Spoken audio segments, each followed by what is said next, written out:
Well, thank you everyone for diving in on this call. Hope for you, for many of you, it's a busy Thursday. We're kind of wrapping up the evening here, so thank you so much for your time. My name is Hughes. I'm the founder and CEO of a company by the name of Spare, which I founded back in 2013. And Spare is ultimately the first ATM that pays you to pick up cash. In short, we've created a virtual ATM network that gives consumers the ability to access cash directly from a regular merchant. And what we've done is we've given you the ability, I heard a gentleman earlier was talking about being able to access cash in a foreign country and not being able to put money directly into a bank account. So we're not really focused on the remittance so much side of the equation, but whether or not you have something that's stuck in the digital environment that you want to instantly liquidate. Whether you're cashing a check, you've got Bitcoin, Ethereum, you have rewards points that are sitting in an account waiting for that to get to your bank account, or whether you're using a debit or a credit card or some kind of prepaid debit asset that's in the digital space. We give you the ability to log into Spare, use any one of your pre-chosen digital wallets, whether it's PayPal, Apple Pay, Venmo, whatever you're using in regards to Bitcoin or Ethereum. And what you can do is you can push that value into the Spare network and then access that across the merchants that we currently have available. So if you go into the App Store today and you search SPARE, you should see us come up number one result. And our nice, lovely little orange S is an indicator that you found the right app. But ultimately, so I kind of want to talk about our traction to date. 2017 actually closed out rather strong for us. It's actually the strongest month that we've had on record, where we had a little over 1,300 people that were using our system to instantly access cash. Okay, guys, that's it. That's the end of our video. Right off the bat, one of your first questions or first concerns, and we get this all the time, well, isn't cash going away? And so for the affluent individuals that are on this call, the timing and opportunities in which you actually use cash, you'd probably say it's maybe 10% or less of your average transactions per month. That's not necessarily the case when you're talking about the unbanked or the underbanked sector of the population. Our average user today uses Spare about 7 times per month at an average of $60 per transaction. And that actually fits rather well with the 2015 statistics in regards to ATMs, where they're using it roughly about 7 times per month, about $40 per transaction. And so our objective was to be a tool, a virtual tool, a mobile tool for the unbanked or underbanked part of the sector. And it just happens to be that, uniquely enough, the individuals that can fit into the consumer side of the underbanked sector is actually anyone that's holding on to these lovely little cryptocurrencies here. And so part of what we believe our big bang in user growth was actually in the month of December is, if any of you were paying attention to the news, was when Bitcoin took that little bit of a tumble. And for some of you, that might be more than just a memory. Your pockets may actually be hurting from that. And so what we saw was individuals wanting to liquidate their currency as quickly as possible. And so what we found is there's a very interesting correlation that we believe that attributes to the volatility in the cryptocurrency space. The longer it takes, or the more complicated it is for you to liquidate your currency, the more volatile the environment is going to be. Because people are going to get scared, they're going to have impulse reactions, they're not going to feel safe.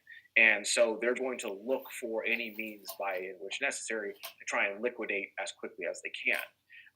And the average brokerage today is going to take roughly about 10 days, 7 to 10 days to go ahead and issue you a check via ACH to your bank account. And so what Spare does, even if you logged in today, if you wanted to liquidate a few coins out of your Bitcoin balance, you could actually have that within about 10 minutes. We'll have that balance that's available for you. And it comes to us actually in the liquid form. So we actually have a partner that liquidates the Bitcoin and returns the monetary value to us, in which we then give you that credit inside of your account. and you can go ahead and access that inside of our network. And we've made the process of using the application on the user side extremely simple, extremely lightweight, so that we can cut down your actual search for a transaction to roughly about 45 seconds from initiation to the actual completion of the transaction. And the best thing about it is, I don't know about you guys, but I can't use my Venmo at a third-party ATM. I can't use PayPal unless I have my PayPal debit card, or if I go to an ATM with that debit card, I'm going to pay a $3 fee. And so the environment in regards to accessing value, once it's inside of a digital wallet, say even your Apple Pay, the mechanisms out there to instantly cash out are incredibly minimal. Now, Apple did something really cool lately where when they rolled out their Apple Cash, and now you can send money peer-to-peer, which is great, but it's still in a digital environment. So what if you come across a situation in which you need to remove money from the digital environment? Well, in most cases, you're still subject to ACH and wire transfer delay times, which right now it's at the fastest you're talking roughly about 24 hours.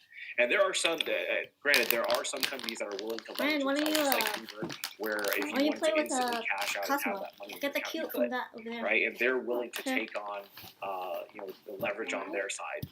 Well, you want to feed Cosmo, right? Before I go on vacation. But that's still pushing it from one digital environment into another. And our entire objective is to really just drive the conversion of any digital asset next week that's in the digital space and bring it into hardcore fiat for the unbanked, underbanked sector. And again, these individuals, they're using our application roughly about 7 times per month. And this is by habit. This is by just sheer circumstance of their life that they have to go to an ATM and do such transactions. And so even though the Bitcoins and Ethereums and the cryptocurrencies, those are all the craze and all the buzz, I would say less than 10% of our users account for those types of transactions. They're high in volume, but those users are actually lower as far as making up the population of Spare's user base. 80% of our users are making less than $25,000 a year. And so this tool is really designed for that individual, the college student that doesn't have $1,200 to sit in a Wells Fargo account to avoid the $15 fee at the end of the 30 days, right? So they're typically using prepaid debit cards or something of the sort. And so when you're talking about the consumer side of the equation, we've created something that's incredibly lean, that's incredibly light, so that our users are able to access this cash really without having to put a whole lot of thought behind it. And the idea is that Spare operates just like an ATM, whereas you're presenting a physical instrument, which is your phone in this case, to another physical instrument, which is the merchant's device or POS system, and you're entering in a 4-digit or 6-digit PIN that was delivered to you, which has roughly about that degrades after 5 minutes, but you're entering that PIN on that merchant's device, and the person is handing you cash and you're going on your way. In short, Spare is cash back without you having to purchase anything. And so that gives me the opportunity to transition into the types of businesses that we're servicing. So for the past 2 years, Spare has built a network of roughly about 225 active merchants, 2,500 merchants in total, of regular businesses, mom and pop shops, bakeries, delis, pharmacies, all of the types of businesses that would enjoy the benefit of increased foot traffic, increased revenue, and increased sales. And in the past, that was actually the reason why a business got an ATM in the first place, is that they wanted to be able to have higher traffic come through the door and be able to sell them something. But the unfortunate thing is we spend a lot more time on our phones these days than we do actually looking around at the environment. And so for an ATM, you actually have to see it in order to know that it's there, in order to go into the business. And the business has to advertise it. So you're walking down, you're in the Mission, or you're walking down 3rd Street Promenade in Santa Monica, and you look up and you see some businesses have the ATM sign out you're there. Not in the app. Well, that's only if you're looking around. What Spare has done is for the merchant, we've given them the ability to market inside of our application to users for the purpose of simply wanting cash, having extra cash. And if you look at how they interact in the app, they're there because they want additional foot traffic, but they also have something to offer other than what is in their retail space.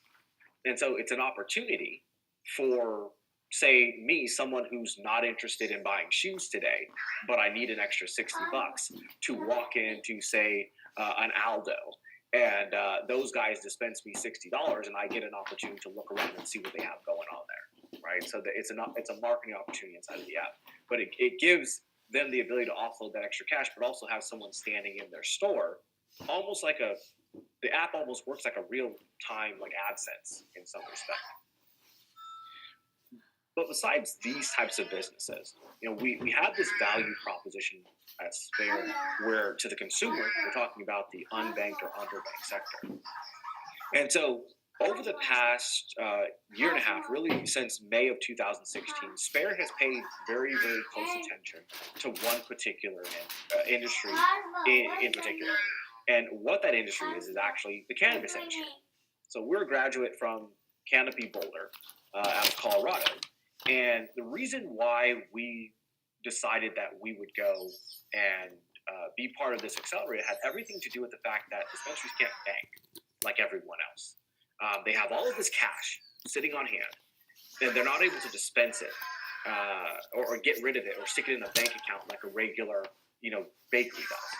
Right? They have to have a special bank that is willing to even take their funds. And a really interesting anecdote when we were in Colorado and we had our first introductory weekend. I was speaking to a dispensary owner, and I told him a little bit about what it was that we were doing. And granted, at that time, we were very early on in what our company was doing. And he said, "You know what? I'll be right back." He said, "From what I understand, before I go, you guys give me the ability to offload the extra cash that I have that's sitting around so that I don't have to hold on to it. And you guys take care of it. You guys are able to put it into a bank account." I said, "Yeah, essentially that's what we do. We're cash management at the end of the day." And so he said, "I'll be right back." And I said, "Well, where are you headed?" He said, "I have about $250,000 buried roughly about a block from here that I'm going to give to you." That's a true story. That was the first time in my life that I've ever turned down $250,000 in hard cold cash. And some days, as being an entrepreneur, I actually did that kind of thing. So I'm like, wow, we could really use that cash. But what it did is it spoke to how big that problem actually was. We're in the city of Boulder, where a lot of these businesses were. They were literally burying cash out back because they couldn't put it in a bank account. And so that offered massive validation for what it is that we're doing here at Spare. We have individuals that need cash on a regular basis, whether it's to cash their check because they're an immigrant or they're a college student that doesn't have a bank account.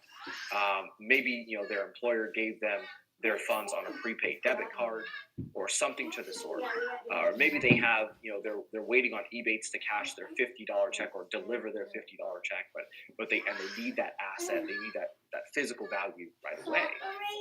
That's the value that we can add, and so we can solve two economic woes simultaneously with one single platform. And so I mentioned earlier in the call that Spare would be is the ATM network that pays you to pick up cash. So early on in our days, we were charging a fee, $2.50, which was highly competitive when you consider the average $4.57 for the ATM in the marketplace. The reason why we can charge, or we can say that we're an ATM network that's going to pay you, is because our merchants are actually the ones that are going to pay you. For every $100 you pull out, that merchant will give you $3. A dispensary will pay you $3 every single time you walk in there and take out at least $100. They'll pay you 3% actually in cash back. And basically what it is at the end of the day, today dispensaries are spending anywhere between 10 to 14% to normalize their cash. So that's to move it from their business and get it to a bank account. They're paying numerous processors along the way, and at the end of the day, on a good day, they're paying a minimum of 10%, sometimes 14%. But that number actually statistically goes up much higher than even that 14%. And so essentially what Spare has done with its network is it's given consumers the ability to tap into this extra revenue stream that, say, maybe a company like Brinks would participate in. And so you can now make a little bit of extra money just taking the extra cash offhand out of the dispensary. And for our user base, this is a win-win situation. Because in a normal situation in which this college student has to interact with an ATM 7 times per month, and they're paying, roughly about $4.57. So to that ATM, they're worth roughly about, call it $28 a month or something like that. So now they get to save that $28, but also they're going to make $3 on every single visit. So we can put $21 back in their pocket.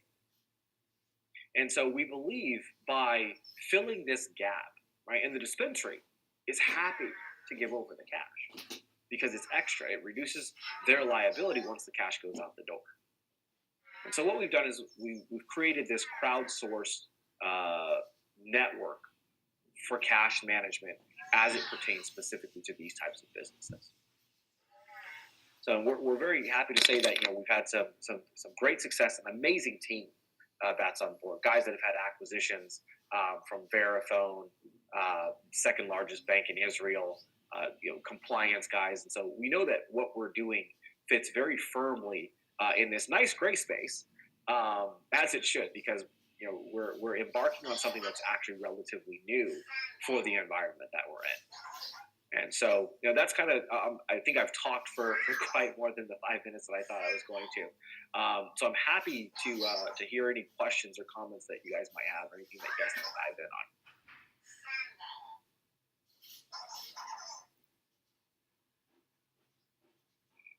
Hey, Deontra, this is Ed.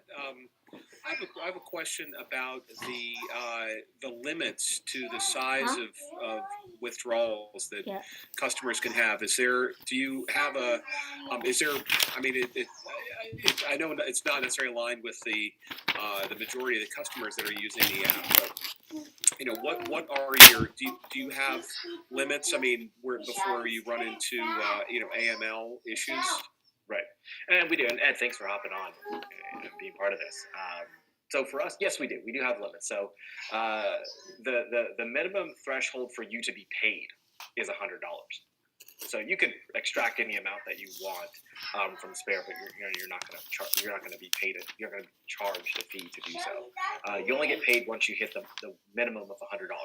The maximum in the infancy of this program is $1,000 per transaction, and the velocity of that, the maximum you're able to do is about $5,000 a month. Give it some space. Okay. Yeah. And okay, shake it. If you're for the dispensary, I mean, ultimately, where does the cash that they distribute? I mean, it goes into the Spare network, but how are they able to access the cash, or where does the cash? Where do the credits go that ultimately does it? Could you explain how the money flow works? Yeah, actually, that gets wired back to them. It gets sent via wire or ACH. Okay. We're making a pretty significant amount on the margin. We're actually making roughly about 3%. Mm-hmm. So when we talk to a dispensary to bring them on board, we say, look, you guys are currently paying anywhere between 10 to 14% to offload this cash. So what you're going to do is you're going to pay us 6. And how that breaks down is you're going to pay Spare directly 3, and you're going to pay the users 3% as well. So if someone needs $100, you're going to give them 103. You're going to get back 97. No, that makes sense. And just the last question is, looking beyond, dispensaries in the cannabis industry, what other types of businesses or industries are you finding, have been most receptive to the application? So we're seeing, a lot of bars we've gotten more interest from bars. When we initially went on this journey to figure out what types of businesses Go would explore. be the best for this particular equation, Explore and there's different we games. found that a lot of small businesses really liked what Spare did. And it was primarily because they're spending time, energy, and effort just to put money into a There's a bank game account one. at the end of the day. And so, but they're also spending lots of marketing dollars to get bodies in the door. And so this was a perfect complement for them. They didn't have to go to the bank; they didn't have to spend the time there. And all they had to do was be part of the network. And now they have this kind of free marketing coming through the door. So this makes sense for small businesses that are looking to essentially get more foot traffic, but also that may be doing a lot of business in cash. So it's an easier way for them to essentially distribute the cash and then you have to click on one of them. bring people to their location at the same time. Absolutely. And there was we had a very interesting conversation with a bar owner here in Los Angeles, and we wanted to discuss what their cost to acquire a customer is. And so we're all familiar with happy hour, right? We see that everywhere. But we don't really consider what a business pays or loses every time they launch happy hour. And so this particular bar owner said that the cost to acquire a customer was roughly about $150 for happy hour, right? And so the longer the person stayed, the better it was, but they had to figure out how to recoup that $150. So what if they could just pay us 6% to just have those bodies come in, right? And that was the form of marketing for them, and so they could reduce their CAC. And so we're in a study now with 4 local LA bars to see if we really truly can significantly reduce the cost that they have at acquiring the customer locally. Great. Thank you. Ryan, don't I had a question. hang on it. Just play so again. Did you actually create a cryptocurrency or on a blockchain in order to do this, or is this just supporting existing cryptocurrencies? So this is currently supporting existing cryptocurrencies. Now that's with the caveat. Spare is actually building its own blockchain solution on the back end. And that's actually because of a very unique opportunity because of a company that actually created their own cryptocurrency. This particular company came to us to ask us to validate their coin. And what they meant by that was liquidation. The mechanism by liquidating is the ultimate validation. If a brokerage is going to take your coin, sell it to someone else, and give you money for it, you can consider yourself fully validated. Well, this particular company came to us and they said, here, look, we're willing to give you 10% of what we just raised inside of our ICO. We're going to put it in reserve with you. And we're going to allow our coin holders who've purchased the ability to access up to 10% of their purchased coin after 90 days. And all you have to do is have a blockchain solution to be able to store those values. And so what happens is that coin converts down into Spare's solid state coin, which is liquid, we just call it a stored value system. And we're able to validate other cryptocurrencies that way. So you only add over cryptocurrencies and they become popular. Got it. So yes, that is basically what it is. Well, for these guys, they're willing to front load the money to validate their own coin. I see that makes sense. So what's the history of this? How did this company actually get formed, and how long did it take you to get to this point? So Spare was actually an idea I had back in 2013. And so we've gone on this journey of being, at first we were a peer-to-peer network to process cash, and some great companies came along. I think Abra is probably the one that you guys will know the most of today. That's pretty much playing in the same space. They focus more on the remittance side of the equation. Spare was very much focused on solving a practical problem for the unbanked / underbanked sector. And so, we've gone through a few accelerators, and it was just up in the last 6 months that we made pretty much a very specific dedication to solving this issue around liquidation for cryptocurrencies. and then also focusing on businesses that really truly wanted to offload the cash. And so we have two user sets on the user side and on the merchant side that need our service. And so we wanted to strategically position ourselves right there in the middle to make sure that we weren't wasting time as far as who the parties we were validating for or bringing value for. I have a question. I have a question about insurance. What kind of insurance issues do you think done Spear with has Vanywhere? or is having? Huh? And how do you solve that? Huh? So on the insurance side, so one of You're not playing? how we've gotten our merchants to get on board with us, this little startup that says that we're going to take on your cash or we're going to have some stranger come in and take it off your hands is anytime that process completes and it's authenticated with those devices, all of the burden shifts to Spare. So we're responsible for whatever happens. And so we've had to go out and make sure that we do have insurance. But we also collect over 19 bits of data on every single transaction that we run on our individual users. Anywhere between where they were when they initiated the transaction, device IDs. We'll collect on the higher end transactions. We'll collect socials, date of birth, names, those types of information, and also the ancillary information around the device and the locations. And so we use that to leverage and protect ourselves against chargebacks and things of the sort. But as far as the insurance is concerned, it's anything that a normal financial institution that's doing transactions, we don't see it any different as far as the types of insurance that we have today. Thanks. Hey, Jason, do you have any questions? He's a co-host, and I just want to make sure. Yes, this is actually very, very interesting from a number of angles insofar that you said, you're covering this kind of merchant extra footfall as well as the crypto hook-in, which is actually very, very interesting use case. I can see that becoming more and more active going forward.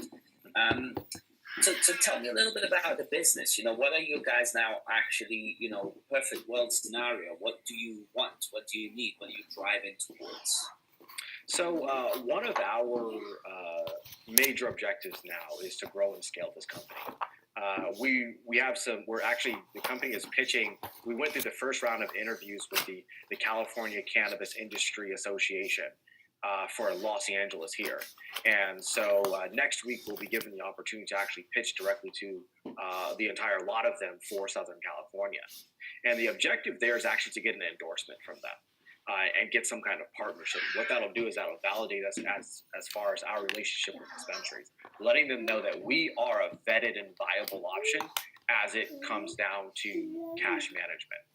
This will give us an opportunity to stake our claim in this particular space. And save them a lot of money, but also because it's so cheap for us to maintain our infrastructure, whereas we are crowdsourcing this, right? It gives us an opportunity to make an immense amount of money. I think the latest conservative estimates are somewhere in the north of roughly about 950 dispensaries in the local Los Angeles area, gives us the ability to make roughly about $345,000 per active day that we're moving money. And so that's just having, a few transactions of $1,000 being moved. So our objective is to let the cash heavy community know on the merchant side that we have a solution for you that's cheaper than what's out there. And on the consumer side, we want to market and let them know that we are an ATM solution that if you need cash, not only can you get it cheaper, but we'll actually pay you to come pick it up. As long as you're going to these locations. And so we're raising money now. We have a round open for roughly about 1.7 million. We have 500 of that committed to date. And it's also strategic partners.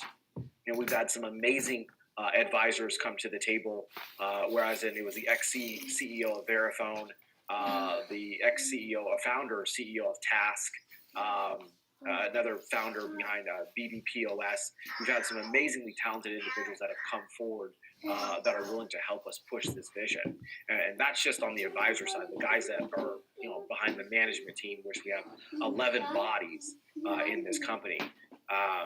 but the guys on the management team are incredibly successful. They've been there, done that. Whether they had their acquisitions to successful companies or whatnot, it's about scale.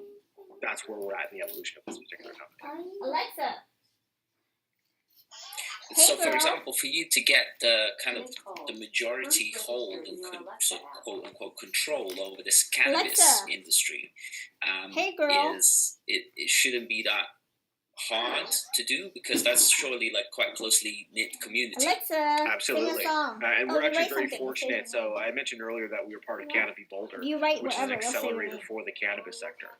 And a lot of people, back in May 2006, when we went and joined Canopy, they're like, "What are you guys doing? Like, why would you try to take your fintech company, which is already tough enough to build a fintech company, why would you then try to couple it with cannabis?" And I said, because I think there's a massive opportunity here that no one's paying attention to.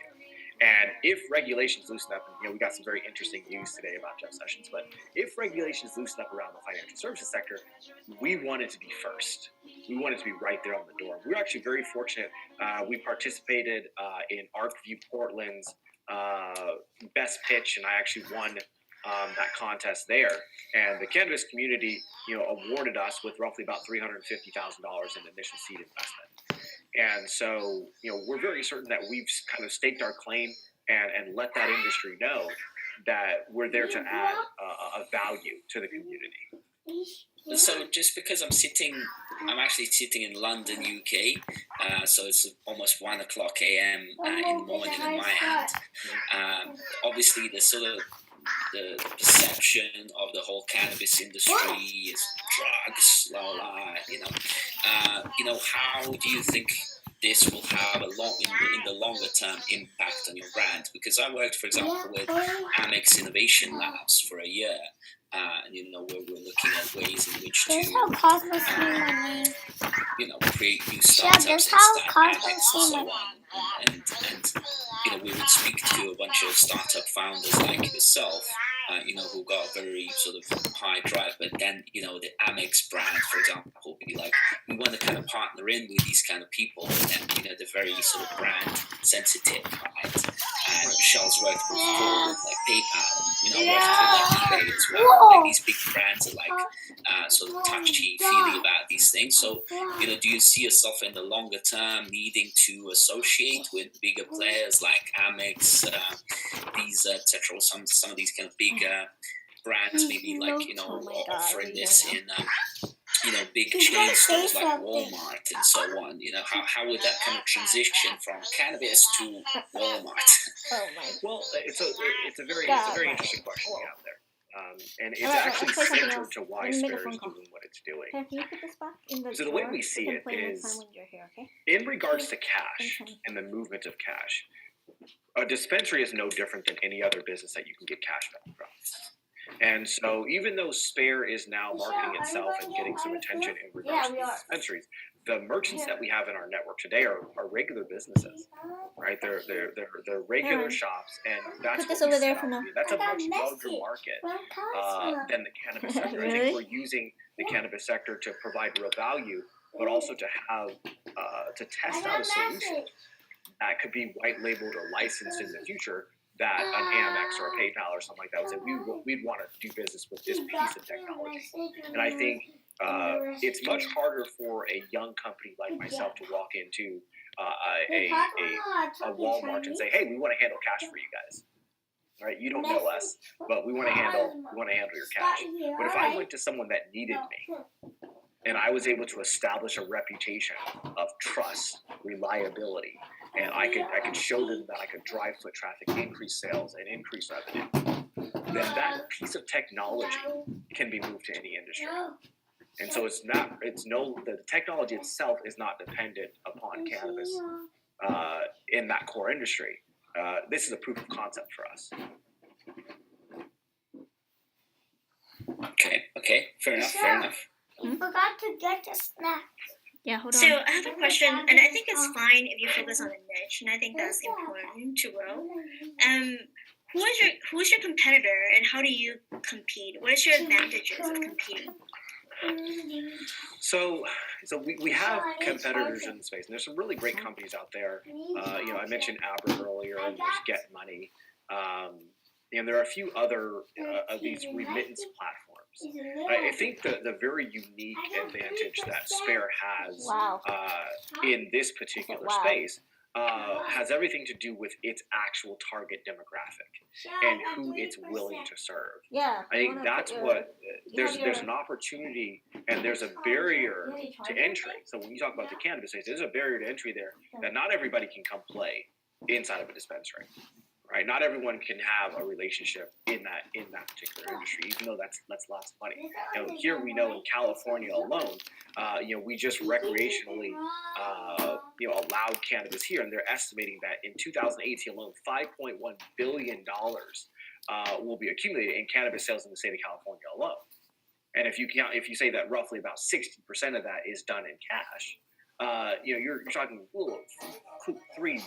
little over high $3 billion is cash that needs to be moved around. And so I think that's where the barrier to entry is. That's how we compete in this particular space.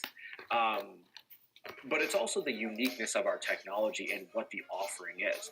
I think our competitors focus more heavily on the peer-to-peer side of the equation, whereas if you have a digital asset, I can push that to you in a digital plane. And where Abra says, okay, you can come to one of our locations, you can cash that out, as long as it's with a peer. What Spare has done is focus very heavily on businesses. Because businesses have the security that's already in place. They have the infrastructure. They have, the insurance, right? They're used to doing financial transactions. I think our focus in that particular area is what makes this particular venture, worth backing and very defensible. Can you walk me through the flow again? So I wanted to deposit $10. $100. Yeah. And I went to Walmart and I guess I need some money and I hate these little boxes, that ATM. Right. Or cashback, right? Yes, cashback. Yeah. You have to purchase something, right? Yeah, because you have to purchase something, right? So I don't want to purchase anything. I just wanted to get cash or transfer my crypto. So I have like 100 million in Bitcoin that I purchased in 2011 or 12. How do I do that? Well, if you got 100 million Bitcoin, what the hell are you doing on this call, right? Interest. Yes. I hear you. So can you guys see the screen there? You should have. No? Oh, yes. Yes. Okay, perfect. Okay. So this is the flow of the application. So someone like yourself, you log into the application, you go into the wallet section, you say, hey, I want to move money from, say, Apple Pay, right? I have 6 credit cards or debit cards or whatever it may be. I have 6 payment instruments that are sitting inside of this digital wallet. But I don't want to tell Spare what that information is, right? So I'm going to go into Apple Pay and I'm going to send them a token request. Say you want to pick up $100, right? It's not a whole lot of money. You want to pick up $100. You're going to move that. So from that wallet into Spare. You move $100 into Spare. You then go into the map screen there or into the selector screen. You say, I want to pick up US dollars. I want to pick up $40 or $100. And the map is then going to populate with all of the nearby locations that are willing to dispense you that currency type in that particular amount. And so you're going to send a request to the desired location. You'll be issued a one-time use PIN and a one-time use barcode. You have 5 minutes to get that barcode scanned and get that PIN entered before it deteriorates and you have to get yourself issued a new one.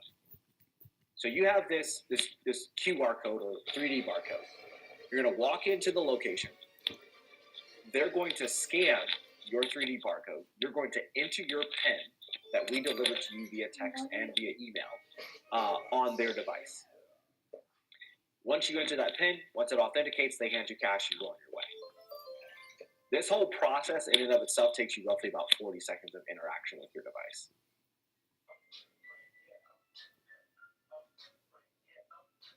Okay, cool. I got it. And so how do you find it, because again, going back to the Amex Innovation Labs, one of the things that we did was to build a prototype.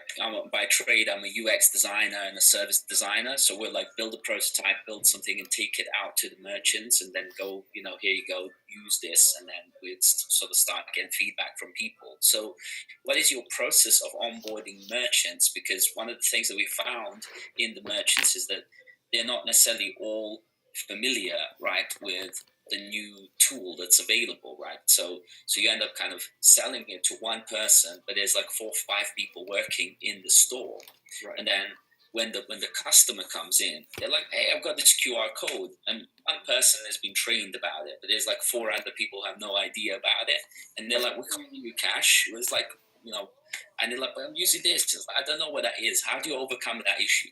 Right.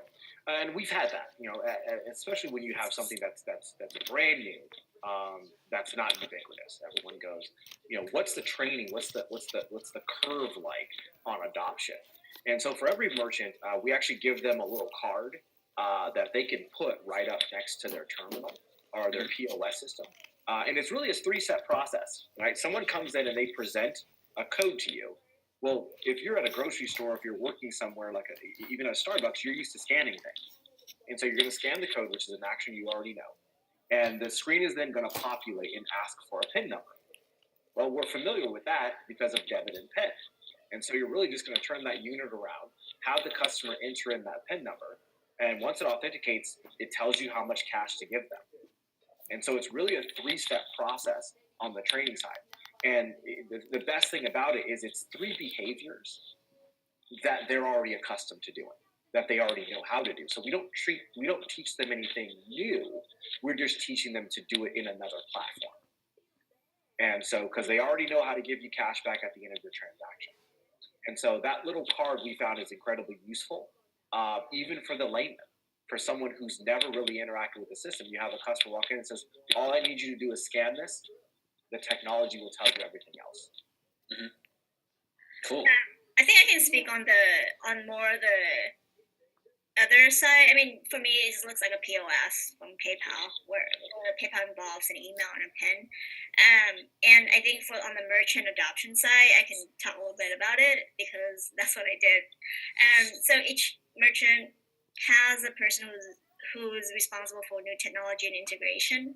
So I think the integration for each merchant is very similar and is really contacting the appropriate person for each merchant and then presenting to them the solution. So I think it may be as simple as that. Nice. Yeah, man, that validates what we've seen so far in our own journey. But to kind of let you guys know as far as our aspirations for the future, we really want to move toward a ubiquitous solution. So what we're going to test out at the end of Q1 here is actually a code that looks very similar to the code that you're issued from Starbucks. When you make a place an order to your app. And what we'd like to do is present one of these Aztec codes across all of these legacy POS systems that actually speak that language. And so we anticipate that you will maybe one day in the near future be able to take Spare into a Starbucks, have them scan a code that their scanner already knows how to read, and the POS system throws out a message that says dispense $40. And that's what we'd like to have happen. And so our objective to scale this company on the merchant side is to go in through the technology. I mentioned earlier, a gentleman, I didn't mention his name. His name is Jesse Adams. He's one of our advisors. But BBPOS is a company that he's helped build. And the second quarter of this year, we're going to be piloting being integrated onto their POS systems, which are basically all just their tablet POS systems. And so the objective there is to have us integrated much like the clock on your iPhone, where we're a utility application. And so, or like the calculator, where anyone who has this POS system can say, hey, I have this nice, really, really great terminal, but I have this function on here that turns my terminal essentially into an ATM. And so it because this POS software works rather well to tell me how much money is already in my till, when I turn on this ATM, it will broadcast to the users inside of the Spare network that my location is up to dispense X amount of dollars that I've preset. And so we believe that to really truly become ubiquitous on the merchant side, we must go in through the technology. So, I mean, to me, it's cashback and it's a virtual ATM. Yes. Cashback without the purchase. And so just, I mean, to be like, it has to be one devil's advocate question. So what do you say to those people who say, hey, but this thing is now going to broadcast the amount of cash available in the dispenser in each shop, right? So those criminals can pop in with guns and just kind of, or that's not actually being broadcast, right? That's like the system knows that the money is available. It's not kind of showing for each merchant. Right. Hey, this merchant's got like $750 sitting. Exactly. Yeah. It's not. You're I'm not just like using my kind of like Tony Montana mind. Right. Yeah. You're not going to get a pop up that says, "Hey, head down to Coffee Express. They've got $7,000 sitting in the drawer."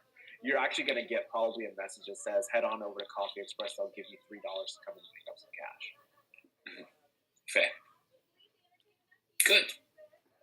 Anyone else has questions, guys? Hey, this is Tony. I have a question. I think some of the next generation point of sale systems are getting into these kind of app store models. I know Verifone and Ingenico both have terminals where they're looking at, app stores where you could, write and publish an app, like yours into it. Have you looked into that at all? Yeah, we have. So I mentioned earlier one of the individuals that I said he's the ex-CEO of Verifone. His name is Doug Bergeron, actually. He's one of the advisors for Spare. And one of the things that, if any of you know who Doug is, what he's best known for is he actually purchased Verifone from HP for roughly about $10 million, years ago, got the guys to finance 90% of the deal, turned it into a $3 billion company.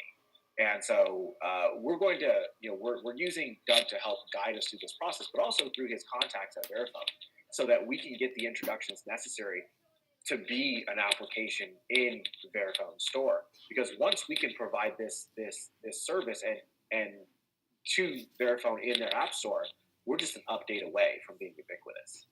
Well, the thing with Verifone and Ingenico is they don't necessarily, generally they don't have the merchant relationship. It's usually a merchant acquirer. Yep. First Data or Avantiv. Have you started talking to those guys about, maybe a merchant channel? So we've reached out to Avantiv. We have not gotten feedback, so I'd love anybody that if you have connections there, that'd be awesome, or even at First Data. But our thing is, so Verifone is the technology. And I mentioned earlier that for us to become ubiquitous is actually to go through the hardware itself. Because it's just like if someone brought you your iPhone that you have, all of the applications that are on there, you can choose to use them or not. It doesn't matter who it gets sold to, right? And that's our objective at the end of the day. Yeah, so I was in charge of digital wallet Avantiv for 3 years and pretty intimately involved in the Apple Pay and Android Pay rollouts. Okay, cool. And nice. Getting to SMB is incredibly challenging. Okay. Apple would say have, for the most part, failed at merchant adoption of Apple Pay. Mm-hmm. Tap and Pay, NFC was supposed to be ubiquitous, and even if it is generally ubiquitous, merchant adoption is still. I left Vantage a few months ago. It was sub 1%, right? Across SMB and enterprise, right? So I would from a merchant perspective, it seems like the app stores are going to be the way that you're going to get into them. I don't know what the uptake of those types of point of sales are, but tablet point of sale developers could also be an interesting channel to look into. But to get your app in front of merchants is going to be super challenging. Absolutely. So I'd be happy to put you in touch with some of the people at Vantiv that are in Denver or Durango. Okay. I know some of the sales and also the product people there. So I like your stuff. It's pretty cool. So Tony, I appreciate that. Thank you so much. Yeah, I see. And I'll make an intro or two. Thank you. So Barry has a question, and since he can't speak, I'll ask for him. His question is, can you ask him if he is complementary or competitive with payday loan places? Also, how much cash does he expect the merchants will have to have on hand at any time for potential transactions? So Derry,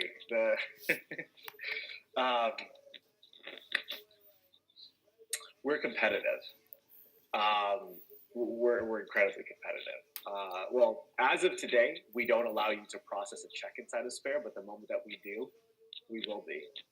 You'll no longer need to go to a payday loan place because you can just simply take a picture of your check inside of Spare, and you can go to any of the agents inside of our network.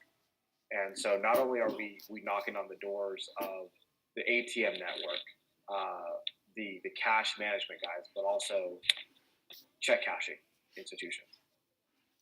And so that's the space that we're playing, and we can do all of that with one technology. And I mentioned earlier about licensing out this technology with larger partners.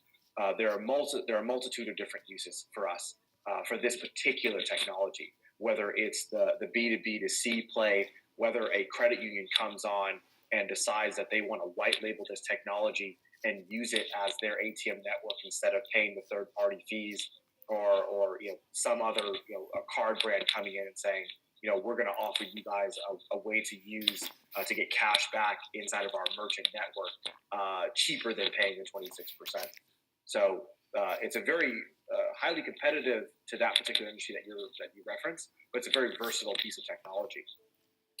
The merchants on their side of the equation, they're still minimum. We want people to consider the merchant Ryan, how many percent do you almost have? like their role is almost like an Uber driver. Okay. I have. They choose the threshold I don't have any in more. which they want to participate. I don't have any so more. If you're a merchant inside of the network, Yeah. Can I charge my if phone? you don't have any money on you or you don't want to participate today, Thank you. you're not an option for someone who's searching for cash. If I need $100 and you only have 60, you're not going to be an option in the query list. And so it's really truly up to them and how much volume they want to participate with and push out. All right, thanks. I recently found a company that does checks, e-checks, but of course it's EFT on the back end. Right. Kind of funny. Right. Okay, we have 4 minutes to 5. Anybody else has any dying questions that you wanted to ask? So I have a question around this is about personal viewpoint, but the future is more and more of blockchain kind of stuff, cryptocurrencies and so on. Tell us a little bit more about how you are sort of preparing for that crypto future more. So we're building out our own blockchain solution to service the crypto partners that we're bringing on. How we see Spare is going to evolve over the next decade or two is really going to be based on what the global environment is, right? And Spare is not an application that is isolated to the United States. Third world countries or less developed countries would actually have more benefit and more value for Spare than a regular U.S. citizen. And so we're going to ride this wave, and we know that cash is going to eventually decrease in its market share as far as transactions, even till today, it's still 70% of transactions are still being done in cash on the small term level. They're still being done in cash. We're just going to have to wait and see how we ride this out. We believe that we can build one hell of a company that's going to last at least a decade or two. But I think the larger markets are really going to dictate that. Again, blockchain is a very sophisticated technology ledger. And whether or not cryptocurrencies themselves will be an actual currency, or if they will get labeled and stamped hard as a security, that will determine the path that Spare and the relationship that Spare has with cryptocurrencies themselves. But we know that we have a space to play in as long as there are checks that need to be cashed, there's reward points that need to be delivered, or there's digital wallets out there. We know that we have a space to play in. How anonymous are these transactions? Barry asked. They're not anonymous at all. I mentioned earlier we collect over 19 bits of data in every single transaction. The specific reason is for we must make sure that we stay KYC, PCI, and AML compliant. So, like, if you're ever looking for expansion into a third world country, you know, as I said, I'm sitting here in UK, so you're welcome to reach out to me anytime. I love that. I appreciate that. And we actually have a few merchants there. Actually, if you open up the app there, I think it's Bitcoin King. I think he's out in Oxford. Has been doing some transactions for us. He was our first UK merchant, so we're actually pretty stoked about that. That's interesting because the Bitcoin accepting merchants are probably quite open to this kind of stuff, right? So they are, but what they're doing is they're not accepting Bitcoin. All right. What Spirit does on the back end is we make sure that we stay liquid at the end of the transaction, at the beginning and the end of the transaction. And so when you trade your Bitcoin, our partner is liquidating that for us. And so when that value, then when it's liquidated, we get the cash value of that deposited into our account. And so the merchant never has to worry about picking up a crypto asset that may rise or fall in value, and neither does Spare. Interesting.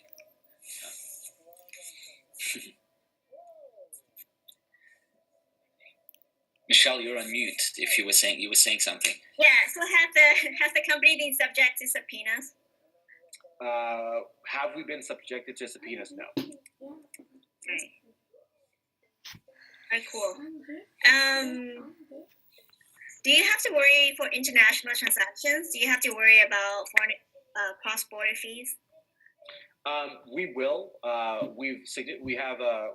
We're not allowing those types of transactions at this particular time, Okay. but we will.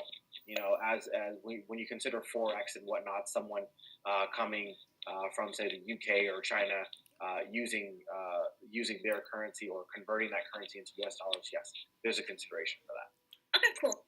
But that's typically handled by our partners rather than directly by Spare. It's built into the pricing model. Yeah, I actually understand the back end of it too. Safe. It's 5 o'clock. So if no one has any other questions, we will end this call right now. Just want to thank you for coming and speaking to us. Thank you all very much for having an open ear this evening. I really appreciate it. Thank you for all the questions and the interest. Thank you so much.